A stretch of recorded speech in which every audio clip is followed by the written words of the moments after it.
قال له صاحبه وهو يحاوره أكفرت بالذي خلقك من تراب ثم من نطفة ثم سواك رجلا لكن هو الله ربي ولا أشرك بربي أحدا.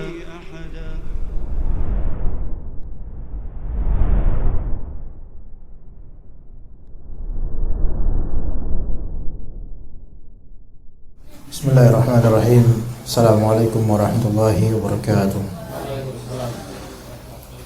Innal hamdalillah nahmaduhu wa nasta'inuhu wa nastaghfiruh wa na'udzu billahi min shururi anfusina wa sayyiati a'malina. May yahdihillahu fala mudilla lahu wa may yudlil fala hadiya lahu. Asyhadu an la ilaha illallah wahdahu la syarika lahu wa asyhadu anna Muhammadan 'abduhu wa rasuluhu la nabiyya ba'dahu. Salam.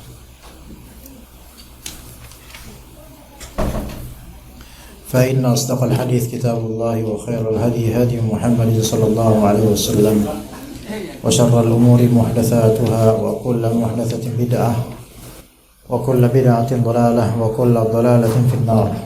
أما بعد, sekarang di hadis ke 43 bukan umat sekalian?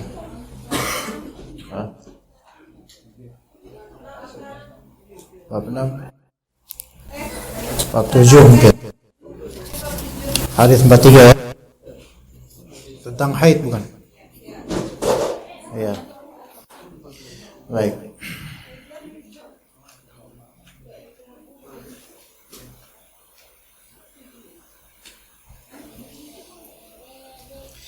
Kita mulai dari hadis 43, bab 7,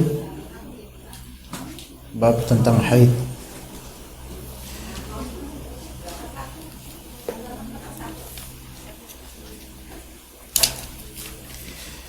Ya, babul haid. Haid itu adalah darah ya, yang Allah jadikan ada dari atau di rahim perempuan selama belum menopause. Dan darah itu sebagai atau bentuk atau keluarnya darah haid sebagai status sehatnya dan normalnya seorang perempuan berkaitan dengan rahimnya.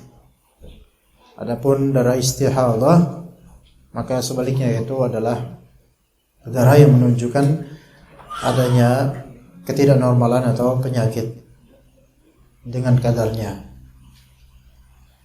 Ada beberapa hadis di bab ini. Hadis pertama di bab ini yaitu hadis Aisyah radhiyallahu anha. Hadis Aisyah, an Aisyah radhiyallahu anha anna Fatimah bint Abi Hubaysh sa'alatin Nabiy sallallahu alaihi wasallam, bahwasanya Fatimah binti Abi Hubaysh bertanya kepada Nabi sallallahu alaihi wasallam dan berkata, inni ustahadu fala athhur afa'ada'u shalah. Sesungguhnya aku mengalami istihadah dan aku tidak pernah suci. Apa aku diperkenankan meninggalkan salat? Disebutkan dalam footnote, istihadah adalah darah yang keluar dari kemaluan wanita secara terus-menerus dan itu di luar masa haid. Itu darah istihadah namanya. Disebut darah istihadah, darah penyakit. Maka kata Nabi sallallahu alaihi wasallam, la inna dzalika 'irq. Tidak begitu. Tetap wajib salat ya. Sesungguhnya itu adalah 'irq, yaitu penyakit karena urat di leher rahim. Ya, disebutnya 'irq.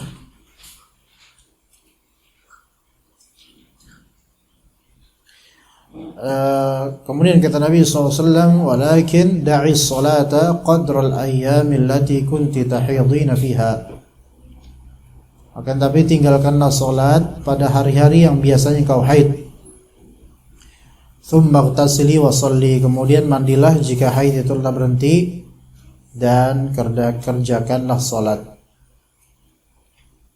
Itu satu hadis. Dalam redaksi lain, riwayat lain dikatakan oleh Rasulullah SAW, walaysat bihabil haidah, itu bukanlah darah haid. Fa idza aqbalatil haidatu fatrukis shalah. Jika masa haid telah tiba, maka tinggalkanlah salat pada saat itu. Fa idza dhahaba qadruha faghsili 'anki ad-dama wa shalli. Jika masa haid telah habis, maka bersihkanlah darah tersebut darimu, ya, dan kerjakanlah salat. Bersihkan di sini bersihkan darah haid dan juga mandi maksudnya. Lalu kerjakanlah salat. Nah, di sini Fatimah binti Abi Hubaish mengalami masa istihadah karena darah yang keluar mungkin karakternya berbeda dengan darah yang haid, atau keluar di luar masa normal siklus haidnya dia. Jadi darah istihadah itu biasanya keluar dengan karakter darah yang tidak sama dengan darah haid kalau dia mengenal seperti apa darah haid, atau keluar di luar siklus normal darah haid, siklus normal haid, ya. Kalau perempuan ini mempunyai atau disebut juga mu'tadah. Ada perempuan yang disebut arifah dalam masalah haid. Ada perempuan yang disebut mu'tadah. Ya. Yang arifah ini berarti mengetahui bagaimana kriteria atau karakter darah haid itu. Dia tahu warnanya, seberapa kentalnya, dia ngerti darah haidnya sendiri. Maka yang seperti ini harus berpatuk pada pengetahuannya. Kalau yang keluar ternyata di luar pengetahuan dia darahnya, apalagi itu di luar dari siklus haidnya, maka itu darah istihadah. Jadi itu darah istihadah model pertama, ya, yaitu yang diketahui karakternya tidak sama dengan karakter darah haid.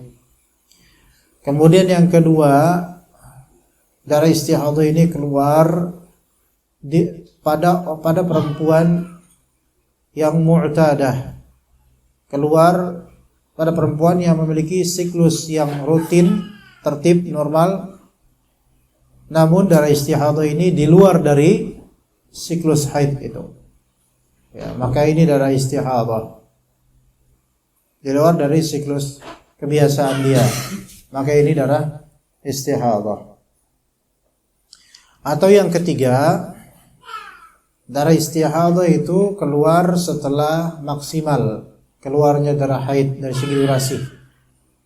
Darah istihadah itu keluar darah istihadah itu keluar di luar, ya, di luar siklus normalnya dia, seperti atau batas maksimal. Seperti kan paling akhir 15 hari paling lama. Haid itu keluar paling lama 15 hari. Kalau lewat dari 15 hari masih keluar juga walaupun bentuknya seperti darah haid, maka dia dihukumi istihadah. Ya. Gimana, Bu? Jelas atau tidak, Bu, penjelasan saya? Bu? Ngerti ya? Pasti ibu-ibu lebih ngerti daripada saya. Yaitu 3 kemungkinan darah istihadah. Yang pertama yaitu apa? Warna dan kontur ya, apa? Karakter darahnya itu beda dengan darah haid, dan dia perempuan yang tahu seperti apa darah haid. Ini bukan darah haid, maka hukumnya hukum istihadah. Atau model yang kedua, ketika keluarnya itu ya di luar kebiasaan, ya, di luar siklus yang normal, yang rutin, ya. Atau yang ketiga, dia mengalami haid dengan tekstur haid namun lebih dari 15 hari, maka hari ke-16 itu digolongkan darah istihadah, bukan darah haid. Kecuali kemudian dia punya yang keempat, kondisi keempat beda lagi. Kondisi keempat mungkin setelah hamil. Nah, takbiran, Bu, lebaran masih lama. darah haid, kan saya lupa nih ya. Mungkin setelah operasi atau setelah kelahiran anak atau setelah mengalami penyakit berat atau karena stres atau karena faktor makanan dan minuman yang beracun misalnya, berefek pada siklusnya menjadi berantakan. Mungkin gak ibu sekalian? Mungkin gak itu? Mungkin. Stres misalnya mikirin umat, akhirnya kemudian siklusnya berantakan. Ada gak ibu-ibu mikirin umat? Bu? Mikirin umat gak bu? Mikirin dapur aja udah ribet ya? Ya. Atau mungkin karena habis operasi misalnya, terutama operasi yang berkaitan dengan kehamilan seperti sesar atau operasi lainnya, sehingga mengubah siklusnya. Bisa stres, bisa operasi, bisa kelahiran normal misalnya, mungkin ada sesuatu, atau mungkin penyakit dalam, ya, mungkin hipertensi atau mungkin hal lainnya gitu, ya. Atau karena makan makanan tertentu yang itu bisa berefek pada siklusnya, itu mungkin. Kalau yang seperti ini, maka dilihat perempuan ini apakah dia tahu tekstur dan kriteria darah haid. Kalau dia tahu, maka dia harus berpatuk pada pengetahuannya. Bisa aja dalam 1 bulan 2 kali dia mengalami durasi haid. Mungkin gak bu? Mungkin ya, mungkin. Iya, stres misalnya, ya mikirin cucian banyak, kemudian akhirnya berubah siklusnya. Yang dulunya sebulan sekali durasi 7 hari, tiba-tiba sekali ini sebulan 2 kali 3 hari, kemudian di tanggal berapa 4 hari misalnya. Ya. Kalau misalnya dia jahilah, nggak ngerti bagaimana kriteria darah haid tersebut, maka dia harus belajar dan harus mencermati bagaimana darah haid tersebut. Ya. Baik, kemudian faedah dari hadis ini, yang pertama adanya perbedaan zat dan hukum. Adanya perbedaan zat dan hukum. Ya, adanya perbedaan zat dan hukum antara darah istihadah dengan darah haid. Adanya perbedaan zat, atau bisa adanya perbedaan zat, sebab dan hukum. Ada 3 hal, perbedaan 3 hal. Adanya perbedaan antara zat, sebab dan hukum antara darah istihadah dengan darah haid. Ya, zat darah haid dan istihadah beda, sebabnya juga beda, dan hukumnya beda. Berdasarkan hadis ini, maka poin kedua, darah istihadah tidak mencegah salat, tidak mencegah kewajiban salat. Darah istihadah tidak mencegah kewajiban salat, sehingga kalau yang keluar adalah darah istihadah, baik karena dia mengetahui itu bukan darah haid, atau karena darah tersebut di luar dari rutinitas normalnya, maka tetap dia wajib menunaikan salat fardu. Jadi poin yang kedua, darah istihadah tidak mencegah kewajiban salat.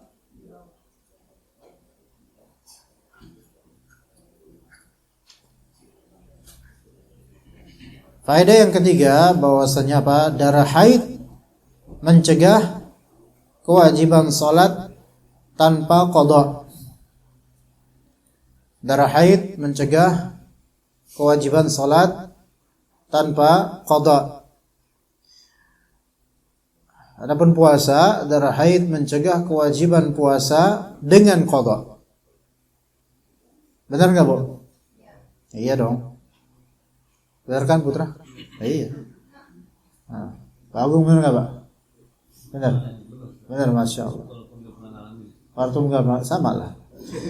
Jadi darah haid itu tidak mencegah kewajiban, darah haid mencegah kewajiban sholat tanpa qada. Maksudnya tanpa, enggak usah diqada, kalau meninggalkan aja. Adapun darah haid mencegah kewajiban puasa dengan wajibnya qada. Ya.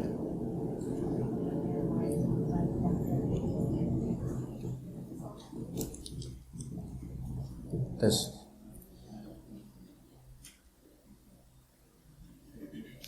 Nah, kemudian faedah berikutnya, perempuan yang istihadah, perempuan yang terkena istihadah tidak wajib mandi di setiap masuk waktu sholat.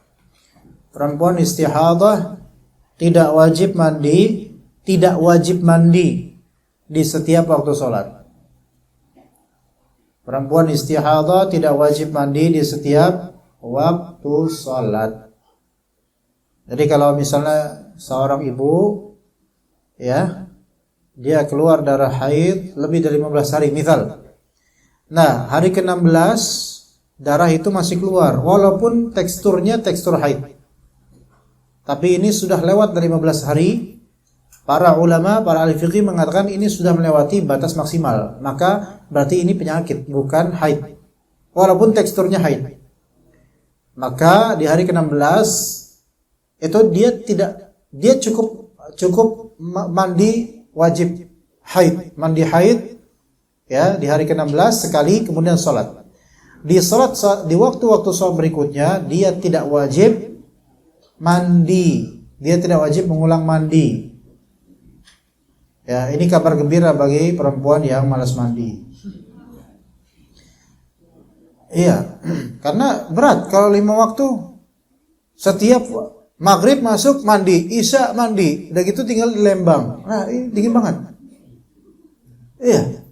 Lagi di asli Bekasi tinggal di Lembang, itu kan kedinginan banget. Sebagian sebaliknya, asli Lembang tinggal Bekasi. Ya. Lebih tersiksa itu. Ya, sini Bekasi apa Jakarta? Oh, berarti saya Bekasi. Insyaallah ya. Saya datang jauh-jauh loh dari Bekasi. Bekasi itu jauh ya. Baik, itu ya. Jadi tidak wajib mandi di setiap masuk waktu sholat fardu, enggak wajib. Oke. Hadis berikutnya, hadis Aisyah radhiyallahu anha anna Habibata wastuhidat 7 sinin. Aisyah menuturkan bahwa Habibah mengalami istihadah selama 7 tahun. Jadi selama 7 tahun itu apa ya? Darah yang keluar itu darah istihadah, darah penyakit. Fasalat Rasulullah SAW an dzalika fa amaraha an taghtasil. Oleh karena itu dia berlantas bertanya kepada Rasulullah tentang permasalahan tersebut. Beliau lalu memerintahkannya untuk mandi. Ya, beliau bersabda, "Hadza 'irq," ini adalah penyakit karena masalah urat. Fakanat taghtasilu li kulli shalah. Nah, Habibah mandi setiap kali hendak salat. Loh, kok gini? Bertentangan dengan faedah yang tadi kita sebutkan. Ayo. Kok bisa bertentangan? Tadi kan kita bilang faedah kita di yang hadis sebelumnya, tidak diwajibkan orang yang berbuat istihad tidak wajib untuk mandi di setiap masuk waktu sholat fardu ya. Tapi di sini Habibah taghtasilu li kulli shalah. Untuk setiap mau sholat fardu beliau mandi. Dan Nabi sallallahu alaihi wasallam amaraha an taghtasil, memerintahkan untuk mandi. Ya. Memerintahkan untuk mandi. Kok bisa? Bagaimana menjawab perbedaan atau seolah-olah ini kontradiktif? Apalagi dikatakan sih Rasulullah memerintahkan. Nah, yaitu khilaf di antara ulama. Namun yang sahih adalah, yang lebih tepat adalah tidak wajib. Jumhur ulama, jumhur salaf itu mengatakan tidak wajib mandi di setiap masuk waktu sholat. Loh, tapi ini kan hadisnya begini. Ayo sok, siapa yang bisa menjawab maka boleh dia membubarkan majelis ini. Ibu-ibu bisa jawab nggak, Bu? Bapak, ayo silakan. Jadi pertanyaannya apa? Tadi kan faedah tadi, yang hadis pertama, ya, tidak wajib, tidak diperintahkan, tidak wajib mandi di setiap masuk waktu sholat bagi perempuan istihadah. Namun di sini kok perintah Nabi untuk mandi, dan akhirnya Ummu Habibah mandi di setiap masuk waktu sholat fardu. Ayo, gimana? Ayo Pak Agung. Dimas itu nama artis. Satunya lagi siapa? Lupa. Dimas yang mana Dimas? Satunya? Bagus ya, Masya Allah. Ya, Dimas itu. Ayo, jawab. Saya tunggu sampai maghrib. Ayo cepetan jawab. Nggak tahu gimana? Nggak ada di sini hadis Umdatul Ahkam itu Sahih Bukhari Muslim semua, Pak. Lihat aja covernya, hadis Bukhari Muslim pilihan. Masa dia lemah? Ya lemah kita. Ayo sob, silakan. Hah? Iya, semuanya hadis pilihan. Kalau nggak dipilih nggak masuk. Ayo, kenapa?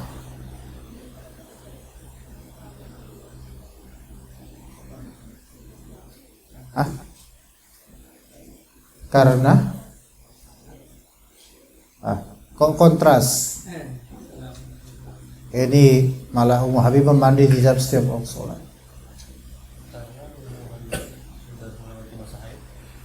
Enggak, Ummu Habibah sudah melewati masa haid gimana, kan 7 tahun.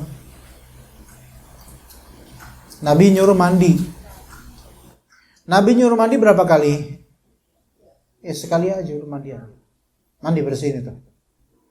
Apakah Nabi menyuruh mandi di setiap waktu masuk waktu sholat? Enggak, Nabi hanya menyuruh mandi saja. Menyuruh mandi, bersihin itu darahnya dan mandi, dah. Oke, makanya beliau lalu memerintahkannya untuk mandi. Terus kemudian adalah Ummu Habibah mandi setiap kali hendak sholat. Ini inisiatif siapa? Ummu Habibah sendiri.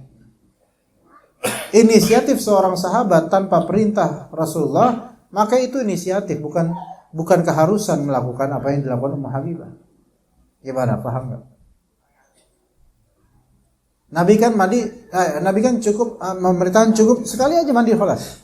Enggak dilafalkan mandilah kamu setiap kali masuk ke enggak. Tapi inisiatif dari Ummu Habibah itu sendiri. Makanya dikatakan oleh para ulama wa ghuslu Ummu Habibah li kulli salatin innama huwa min indiha laisa amran minan nabi sallallahu alaihi wasallam laha fi kulli salat. Mandinya Ummu Habibah di setiap salat, di setiap masuk waktu salat itu inisiatif beliau, dari beliau sendiri. Bukan berdasarkan perintah dari Nabi SAW di setiap salat. Wa innama amaraha bil ghusli faqat. Nabi SAW itu memerintahkannya untuk mandi saja. Ya udah mandi sekali saja gitu. Ya. Sampai sini insyaallah paham, Ibu ya. Tapi kalau wudu, ya wudu, lakukan wudu di setiap menjelang salat. Wajib ya. Di setiap menjelang salat wajib. Oke. Dan perempuan yang istihadah dia pakai pampers pakai apa? Cobek lagi apa? Pembalut, dia pakai pembalut enggak? Afdal pakai, kalau enggak pakai ya jangan. Ya, pakai untuk menjaga supaya tidak kemana-mana gitu ya. Oke. Taib. Mungkin nggak perempuan yang sedang mengalami istihadah ketika lagi sholat ada rasa keluar, mungkin nggak? Mungkin. Apakah batal sholatnya? Tidak, diberi uzur. Karena kan ini sakit. Dari istihadah kan menunjukkan ada ketidaknormalan, diberi uzur yang seperti ini. Ya.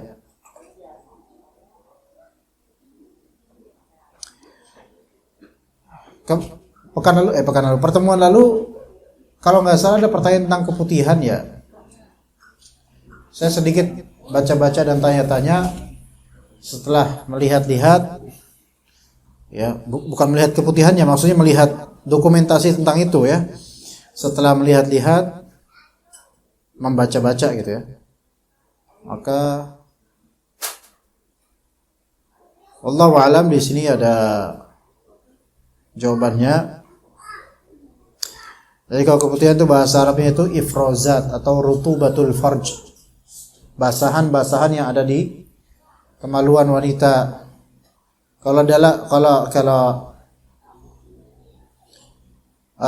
kata Syekh bin Baz, "Idza kanat ar-rutubah mustamirra fi ghalib al-awqat فعلى كل واحدة ممن تجد هذه الرطوبة الوضوء لكل صلاة إذا دخل الوقت كالمستحاضة وكصاحب السلس في البول سلس في البول." Jadi kalau misalnya rutubah itu basahan, dan kan keputihan itu bukan darah juga, bukan mani juga kan? Iya, dia ya cairan gitulah. Dan bukan madhi, karena bukan berdasarkan gejolak syahwat gitu. Malah itu kan dari rahim kalau nggak salah, bukan? Arahnya dari mana itu? Bukan dari tempat pipis kan, bukan? Iya dari rahim. Maka basahan ini kalau sifatnya mustamirrah fi ghalibil awqat, yaitu terus menerus di kebanyakan waktunya sehari atau itu lebih dominan keluar itu, mudah keluarnya keputihan tersebut, maka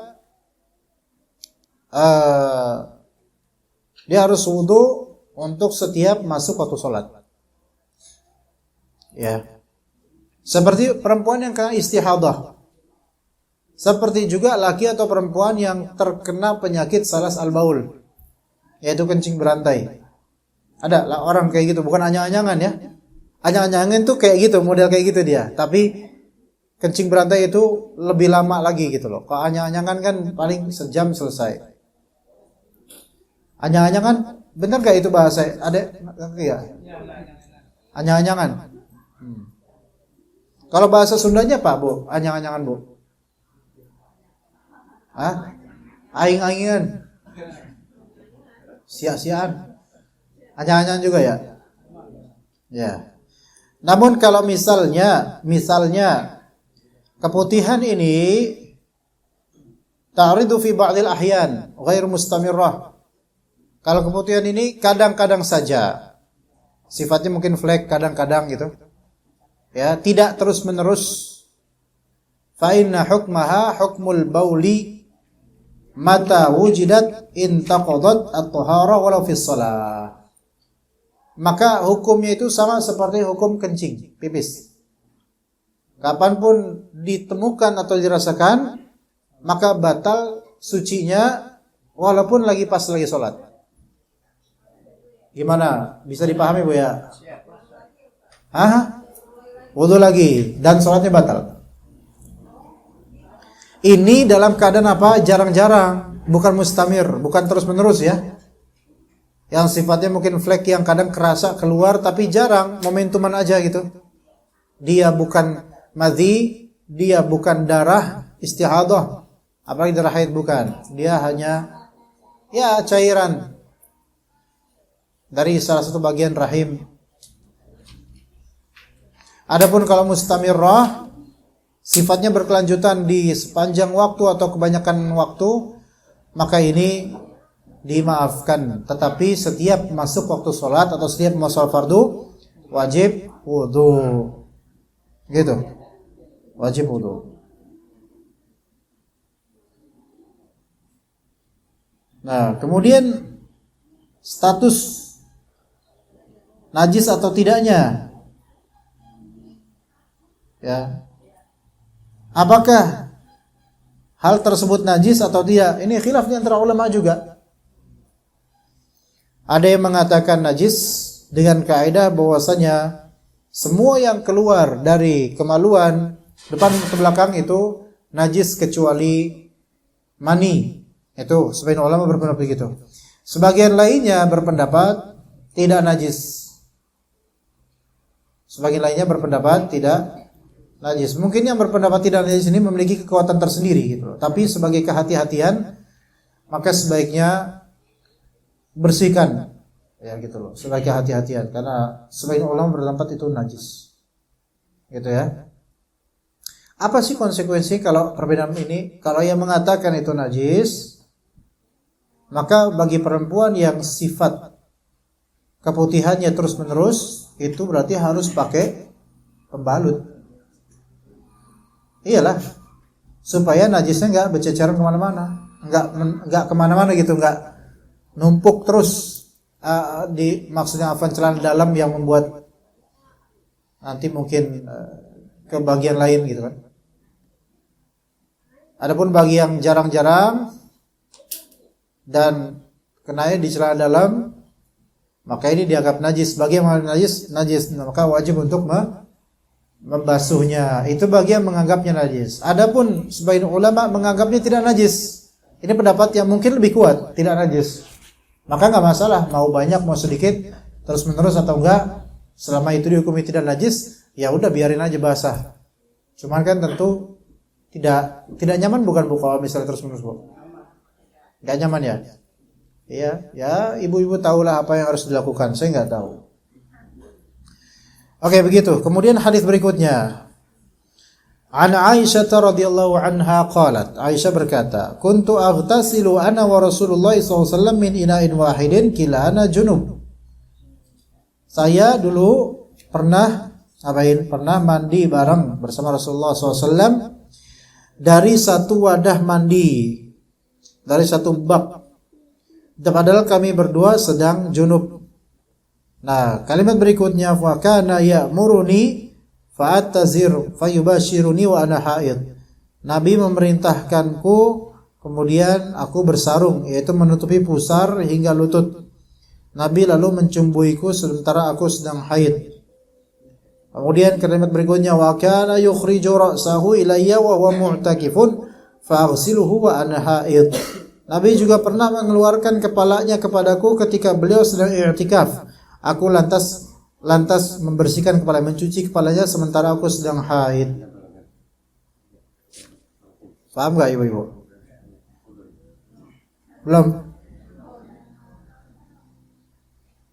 Coba yang pertama dulu dari Aisyah. Aku dan Rasulullah pernah mandi dari satu wadah. Berarti satu bak mandi gitu kan? Dan kami berdua dalam keadaan junub. Ini masalah pertama. Ya.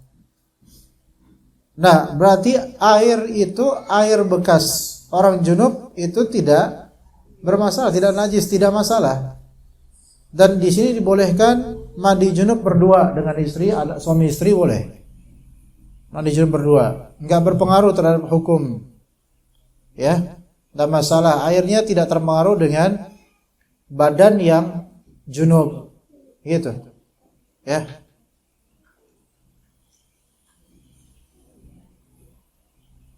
Oke. Itu yang pertama. Yang kedua, Rasulullah memerintahkan Aisyah untuk pakai izar. Ya, sarung bahasa kita, tapi izar di zaman Nabi itu artinya pakaian bawah. Pakaian atas itu rida. Ya, rida. Makanya ketika umrah, laki-laki ini ada rida, ada izar. Rida itu yang di atas, ya. Yang kalau pas lagi tawaf gimana? Di ittiba, yaitu apa? Bagian kanan itu diperlihatkan bagian tubuhnya. Itu tuh rida namanya, pakaian atas. Ya, thawb a'la. Yang bawah namanya izar. Izar itu kain begitu aja. Kemudian untuk menutupi bagian bawah antara pusar sampai kaki gitu. Itu namanya izar. Versi dulu. Kalau izar sekarang sarung atlas, wadimor, itu saya jual semua tuh. Iya. Karena pokoknya lebaran saya tunggu aja. Jelang Ramadan enggak ada yang beli dari sini ya questionable ya. Patut dipertanyakan, ada apa dengan kalian semua? Ya. Ya selain itu saya juga jual parfum, Bu. Ya. Jadi itu izar. Nah, izar itu pakaian bawah. Di sini Nabi SAW suruh Aisyah untuk apa? Menutupi bagian bawahnya antara pusar dan paha. Ya, fayubashiruni wa ana haid, maka beliau mencumbuiku dalam keadaan aku sedang haid. Mubasyarah itu ada beberapa makna. Mubasyarah bisa maknanya langsung. Nah, mubasyarah itu langsung. Makanya live, kalau di Arab ada tulisan mubasyir, ya itu artinya live. Ini kita nih live streaming namanya mubasyir, langsung live gitu. Itu makna mubasyarah. Ya. Mubasyarah bisa juga bermakna jima', melakukan hubungan seksual mubasyarah. Itu makna kedua. Bisa juga mubasyarah maknanya yang ketiga, yaitu bercumbu, tidak sampai jima' namun muqaddimahnya. Dan makna ketiga ini yang dimaksud di hadis ini. Fayubashiruni wa ana haid. Rasulullah SAW mencumbuiku, tidak sampai melakukan hubungan seksual. Mencumbuiku sementara aku dalam keadaan haid. Ini merupakan, ini dalil menjadi dalil apa? Bahwa saya boleh seorang suami menikmati bagian tubuh istrinya ketika haid selama bukan di antara pusar dan lutut. Oke? Adapun di bagian itu maka makruh atau haram. Makanya ditutupin oleh izar. Bagian itu oleh Aisyah ditutupin oleh izar. Begitu. Berikutnya wa kana yukhriju ra'sahu ilayya wa huwa mu'takifun. Ini konteks lain lagi nih. Rasulullah SAW mengeluarkan kepalanya menuju saya. Maksudnya apa itu? Kepala dikeluarkan. Padahal beliau sedang i'tikaf. Mengusir. Masa kepala dikeluarin terus? Minta disisir. Enggak, ini kepala keluar tuh gimana maksudnya Pak? Coba. Nongol di mana? Di masjid. Hah? Beliau lagi i'tikaf. I'tikaf berarti biasanya di bulan Ramadan, malam-malam. Maka aku pun mencuci atau membasuh kepalanya padahal aku lagi dalam keadaan haid. Oh, ini ada faedah besar. Konteksnya di bulan Ramadan, Rasulullah lagi i'tikaf.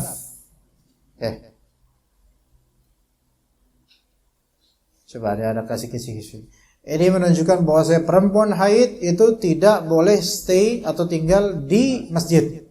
Bagaimana kok bisa begitu? Hadis ini bagaimana? Karena Aisyah tidak masuk masjid. Ini pahamin nih dekorasi pahamin. Masjid Nabawi itu dulu di zaman Nabi, masjidnya Nabi SAW itu kan itu nempel sampingan dengan rumahnya Rasulullah SAW. Maka jendelanya masjid itu langsung ke jendelanya Rasulullah SAW. Gitu. Tapi yang rumah Rasulullah rumah bukan masjid. Makanya hukum rumah Rasulullah hukum rumah. Masjid hukum masjid. Gitu ya. Wallahu a'lam. Seperti itu. Pak, paham enggak Ibu-ibu?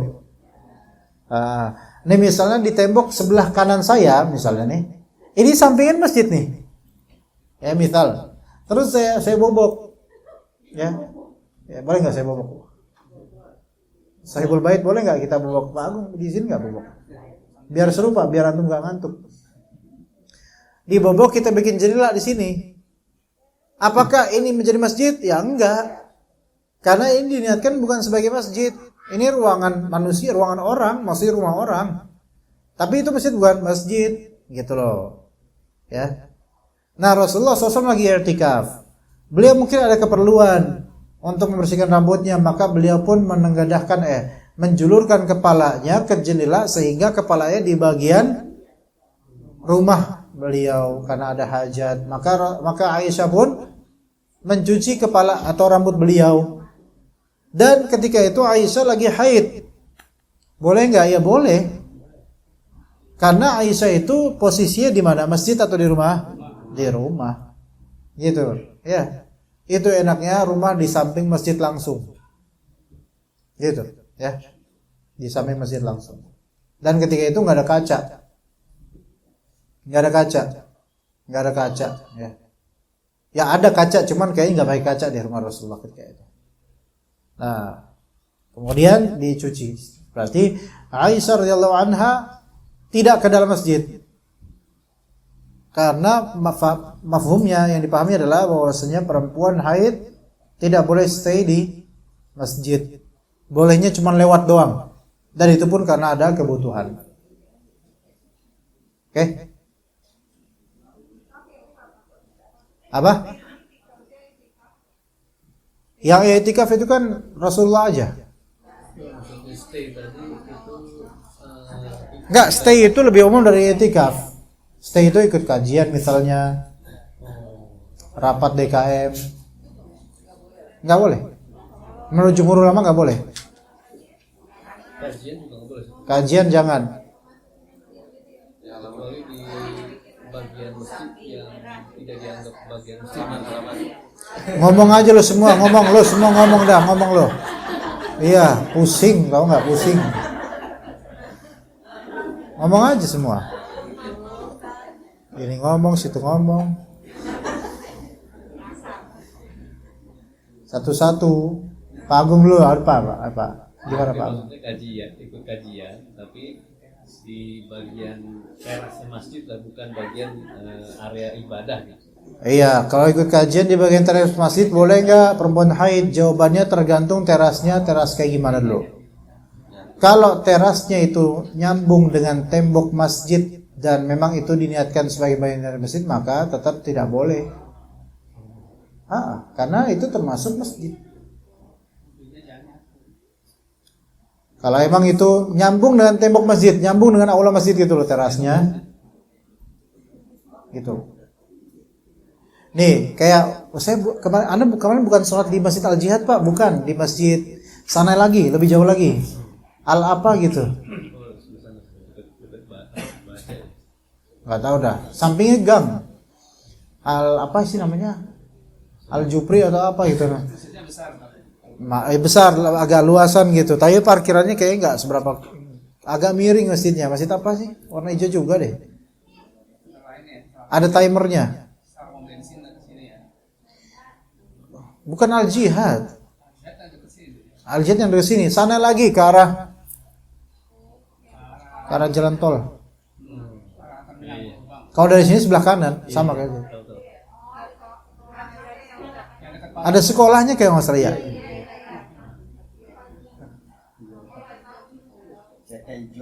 Sini hijau ya. Ada lantai, emang ada kuburannya itu? Enggak lah. Enggak yang itu deh. Kalau Mega Baja nggak tahu dah kalau itunya dah, nggak ngeliat baja-bajanya. Hah? Saya sampai lupa mau ngomong apa itu tadi sebenarnya masjid itu. Iya teras. Nah itu kan masjid ada aulanya tuh. Nah kan ada terasnya. Lah teras itu masjid itu. Tapi bagian yang sendal atau motor itu baru bukan masjid. Nanti kalau ada kajian di situ, ibu-ibu yang haid itu di tempat motor aja tuh. Kamar mandi, tempat motor. Kalau ada tempat sampah situ aja dah tuh. Iya, karena apa? Karena itu tuh bagian dari masjid. Gitu. Udah terjawab kan? Kecuali kalau misalnya itu ruangan DKM. Misalnya itu kan kalau ruangan DKM itu diniatkan bukan bagian dari masjid. Iya. Karena ada peralatan, gudang itu bukan. Itu kan diniatin buat gudang. Kecuali kalau mereka menganggap itu bagian dari masjid, ya iya Bu, bisa. Tapi kan dekorasinya kan mungkin bukan kantor. Gitu. Maka nggak ada tahiyatul kantor. Gitu Bu ya. Jadi kalau ibu-ibu misalnya nanti kalau haid misalnya tapi atau nifas pengen ikut kajian, ya cari tempat yang itu tidak nyambung dengan lantai asli, lantai utama masjid. Kecuali kalau nyambungnya itu nyambung yang beda, gitu loh. Gimana ya? Nggak apa-apa atas bawah. Kalau diniat bawahnya apa? Tapi aulanya kan dekorasi masjid. Dan entah itu buat perempuan atau buat nanti ketika Jumatan. Nah, kalau bawahnya tersebut memang bukan dipakai buat sholat, kecuali Jumatan saja, maka bisa itu. Karena itu bukan diniatkan sebagai masjid rutinan, berarti dia sebagai bagian yang dibutuhkan pada waktunya aja. Gitu. Cuman kalau pakai karpet masjid, ya berarti kan dia niatkan masjid. Gitu. Ya. Begitu Bu. Muhajirin. Nggak bisa. Karena dia dipakai sholat tiap 5 waktu. Kan itu ada 2 lantai ya? Bawahnya dipakai sholat tiap 5 waktu. Lantai bawah dipakai sholat juga nggak? Iya. Oh nggak bisa berarti harusnya. Bisa ada juga wanita tekniknya buat sholat juga kan imamnya lah. Iya, tapi apakah rutin dipakai sholat di situ? Rutin. Oh iya, itu nggak bisa. Kalau haid jangan di situ. Iya. Itu di tangga luar gitu kan. Di parkiran paling benar. Parkiran? Pohon. Iya kan udah saya bilang parkiran, cari pohon, nangkring dari situ.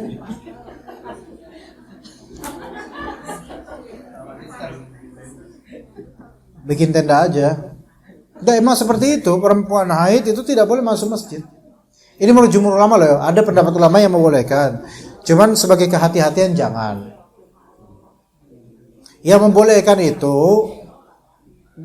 mengharuskan keamanan pakai pembalut, jangan sampai mengotori masjid gitu. Tapi kan lebih hati-hati jangan. Iya gitu. Kecuali kalau lantai bawah itu memang nggak digunakan buat sholat, cuman difungsikan aula atau pas dibutuhkan aja gitu, maka itu mungkin nggak termasuk masjid, mungkin ya. Tapi kalau dipakai 5 waktu juga, ya masjid dong itu, gitu. Oke, ya kita lanjut ke berikutnya.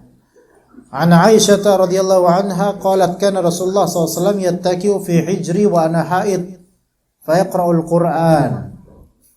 Rasulullah SAW bersandar di pangkuanku padahal aku sedang haid, kemudian beliau membaca Al-Qur'an. Apa faedahnya? Bahwasanya perempuan haid itu tidak najis, dipegang enggak apa-apa bagi mahramnya. Dan boleh juga membaca Al-Qur'an ketika memegangnya boleh. Bahkan pendapat yang lebih sahih, perempuan yang haid boleh membaca Al-Quran tanpa menyentuh mushaf, itu boleh. Itu yang lebih sahih. Ya. Adapun yang junub tidak boleh. Hadis berikutnya, an Mu'adzah qalat, dari Mu'adzah beliau berkata, sa'altu Aisyah, aku bertanya kepada Aisyah radhiyallahu anha, faqultu, aku berkata, ma balul haid taqdi as-shaum wa la taqdi as-shalah. Mengapa orang haid harus mengganti puasa pada hari yang lain, tapi enggak ganti sholat pada hari yang lain? Ya kan logikanya, sholat kan lebih tinggi daripada puasa. Kok enggak diqadha sholatnya, yang diqadha malah puasa yang lebih rendah misalnya gitu. Maka kata Aisyah, aharuriyatun anti, apakah engkau termasuk kelompok haruriyah? Haruriyah itu, harur itu nama sebuah tempat di daerah dekat Kufah, atau Harura yang mana akan keluar nanti di zaman khilafahnya Ali bin Abi Thalib, kelompok-kelompok ekstremis yang menjadi pencetus Khawarij itu keluar dari situ. Makanya orang Khawarij itu disebut juga orang-orang Haruriyin atau Haruriyah. Ya. Nah, maka Aisyah itu ketika mendengar pertanyaan seperti ini, anti orang Haruriyah ya? Maka kata perempuan itu, kata Mu'adzah, lastu biharuriyatin, walakin asal saya bukan orang yang berkarakter seperti orang Haruriyah, saya cuma penanya gitu. Karena orang Khawarij atau yang berpotensi Khawarij itu biasanya kritis banget dan keras karakternya. Maka berkata Aisyah, kana yusibuna dzalika fa nu'mar bi qada'is shaum wa la nu'mar bi qada'is shalah. Kami pernah mengalami haid, kami diperintahkan untuk mengqadha puasa, namun kami tidak diperintahkan untuk mengqadha salat. Maka udah hukum seperti itu dari Nabi, udah selesai. Ya, enggak usah ditanya-tanya lagi, udah kayak gitu. Ya, seperti itu. Jadi ada banyak dari syariat Islam yang memang kita itu enggak perlu enggak perlu mempertanyakan kenapa, udah lanjutin aja. Gitu. Seperti itu. Baik. Mungkin sampai sini materinya, kita lanjutkan dengan bertanya jawab. Fadhol. Jika ada pertanyaan silakan. Ini pertanyaan dari chat belum ada yang masuk. Oke. Mungkin dari Ahmad atau Mahat atau bapak-bapak yang masih bertanya silakan. Akhwat, Mahat.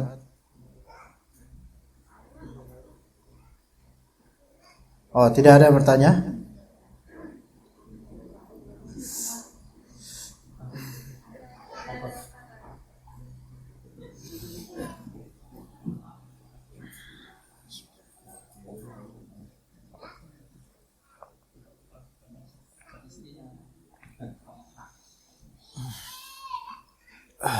Ada nggak? Kalau Assalamualaikum Ustaz. Waalaikumsalam warahmatullahi wabarakatuh. Kalau untuk wanita yang ikut kajian, jadi kalau selama haid kosong aja gitu Ustaz, di rumah aja. Ya enggak juga. Kalau mau ke pasar boleh, Bu. Oh, kajian. Cari kajian yang ada spot khusus untuk perempuan haid, misalnya bukan lapangan. Kadang-kadang ada masjid yang menyediakan itu bagian ruangan yang dia tidak disebut masjid atau bukan bagian dari masjid. Ya. Begitu. Kalau nggak ada yang seperti ya udah mau gimana lagi. Mungkin live streaming aja dulu, Bu. Iya, online. Jangan kecewa ya, Bu, dengan jawaban saya.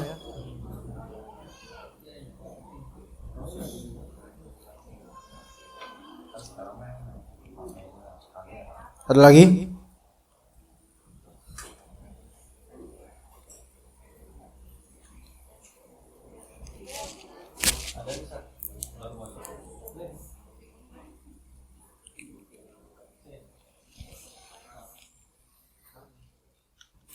Assalamualaikum Ustadz. Assalamualaikum. Kalau masa haid habis selama 7 hari, tapi masih ada keluar flek, apakah boleh sholat dan puasa?